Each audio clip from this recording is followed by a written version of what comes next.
All Americans across the nation, Joe, President Biden's overall and economic approval numbers plumbing depths not seen during his presidency or any of the prior two presidents, as Americans' concern over inflation is placed directly at the door of the Oval Office and its current occupant. Biden's economic approval dropping 5 points from our last survey to just 30% now. The president never had Republicans and has now firmly lost independents and even a chunk of Democrats and key demographic groups who put him in office. President Trump never went below 41%, and 37% was the lowest we could find either by CNBC or the NBC Wall Street Journal survey for President Obama. Biden is also a point lower, you can see there, than Trump's worst overall approval rating at 37%, I guess that is. The survey of 800 people across the nation found that 51% think the president's effort to combat inflation are making no difference. 30% think they're actually hurting, with just 12% think they're doing any good. Moving on now, these numbers come amid the worst economic outlook that we've recorded in the 15-year history of the survey. 52% think the economy will get worse over the next year. Just 22% believe it will improve. Both of those are survey records, and they're worse numbers than, I have to say, objectively worse times like the Great Financial Crisis. But Americans see bad times even further ahead. 62% expecting a recession in the next 12 months. Another 6% think, hey, we're already there. We've never seen numbers like this. You can see that shading there as recession times. Never seen numbers like this outside of an actual recession.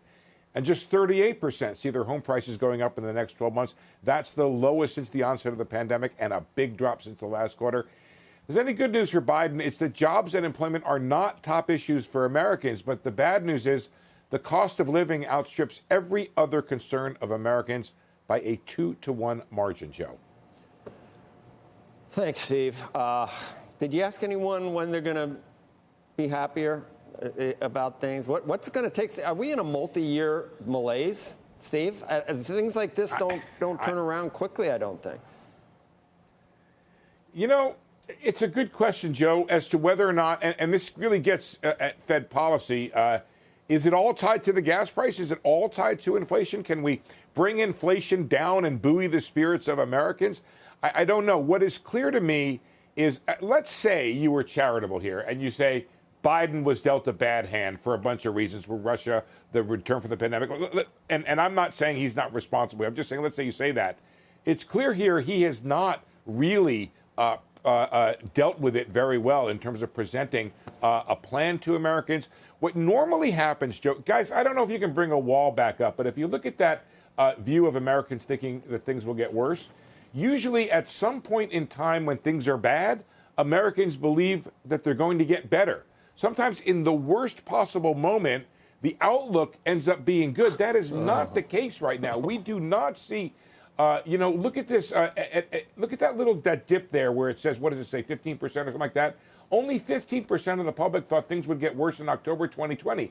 Why? Because they thought things would get better. We are not there right now, Joe. There is not the belief among the American public that there's a plan out there. And by the way, I think that translates as well to the Federal Reserve. I hate to bring it back to that all the time, but there is not a real sort of solid belief in the plan of the Fed, belief by markets in the plan of the Fed. I know we got to get to 8:30, but I think that's true in the administration when it comes to the public, and it's true for markets when it comes to the Fed.